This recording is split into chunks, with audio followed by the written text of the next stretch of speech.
Hi, I'm Claudia Brown Coulter with Pivotal Peace. I'm your go-to mediator for navigating divorce while parenting children with special needs.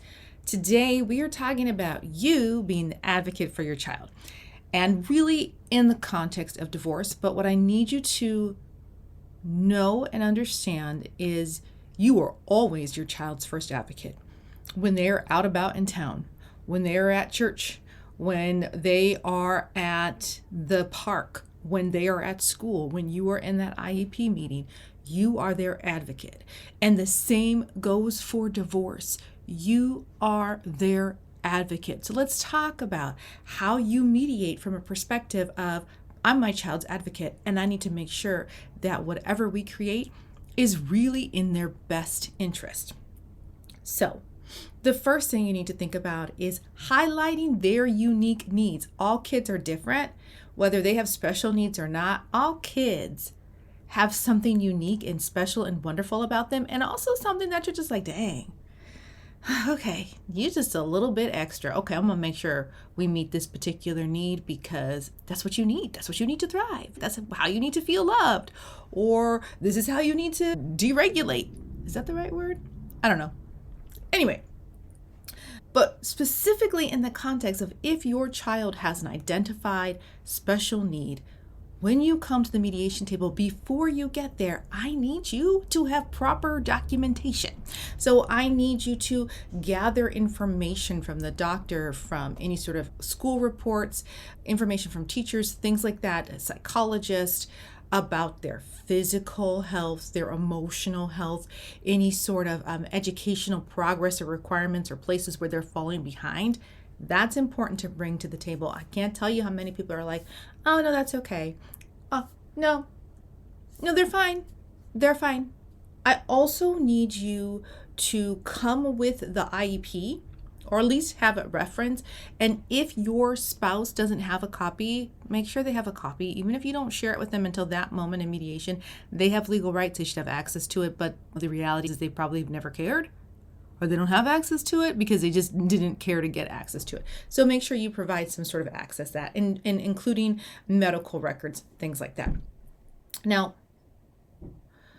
so many people come and they call me, and it's just like they just don't understand. Their other parent just doesn't believe that they have this, and then you like fill in the blank of whatever, autism or an intellectual disability or anything. They don't think that they have that, and so they're fighting me on that.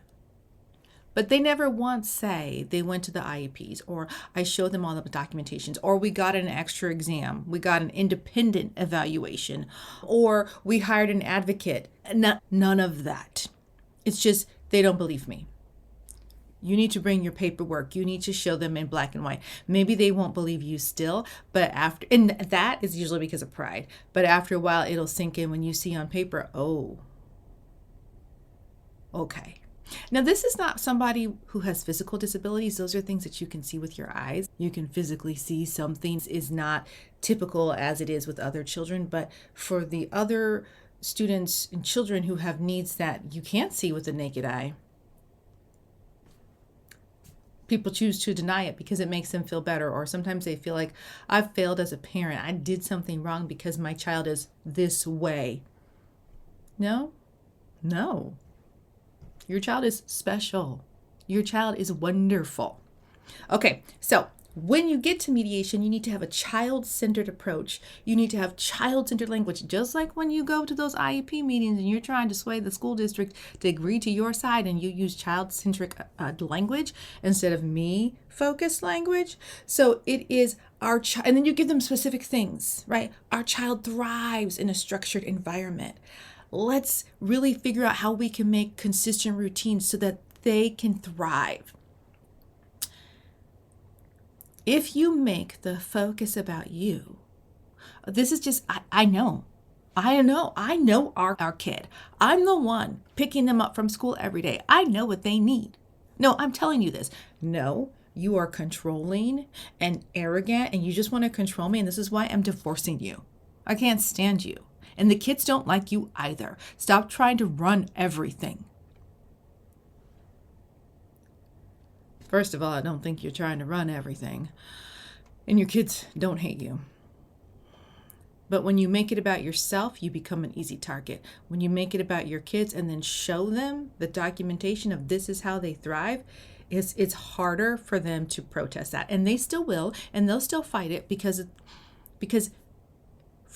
you're going into two different households. And so now more is going to be required from them as a parent. Whereas you were probably doing most, if not all, of the parenting. Now they've got to share the load 10%, 20%, 50% of the time. And they are not equipped to do it yet.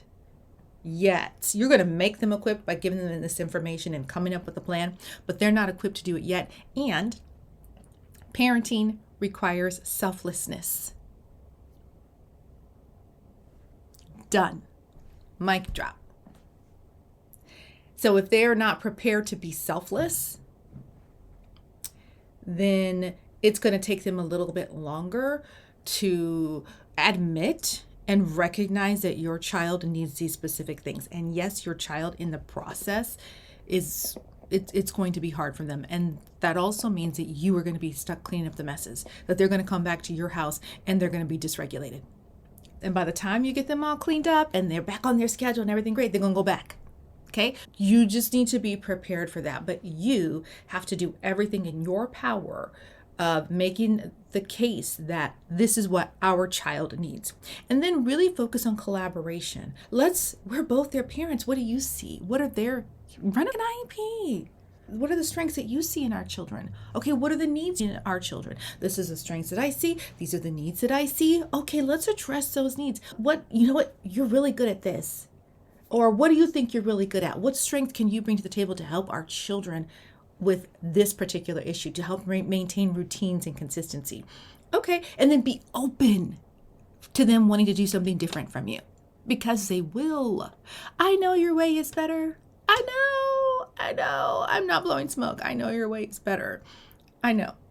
But just be open to changing things up a little bit so that you guys together can create a plan that works. Maybe your routine changes slightly, but because it changes slightly, your soon-to-be ex has more buy-in and they're willing to do it. So overall, you're creating more consistency for your children because now your soon-to-be ex is going to stick with that. Okay, so you got to change it up a little bit. It's going to change it up a little bit for your kids, but overall, it's going to be better.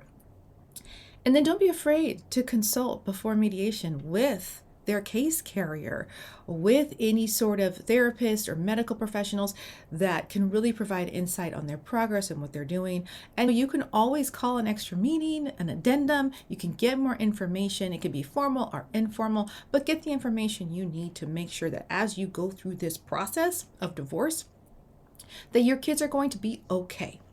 So part of my job as a mediator is to help you have these conversations, and I'm never going to push and pry. I'm going to ask some questions, but hey, if you know that your child has special needs, let me know up front, because I do get people who are like, oh no, they're fine. No, they're fine. Okay. That's not what she said. That's not what he said, but okay.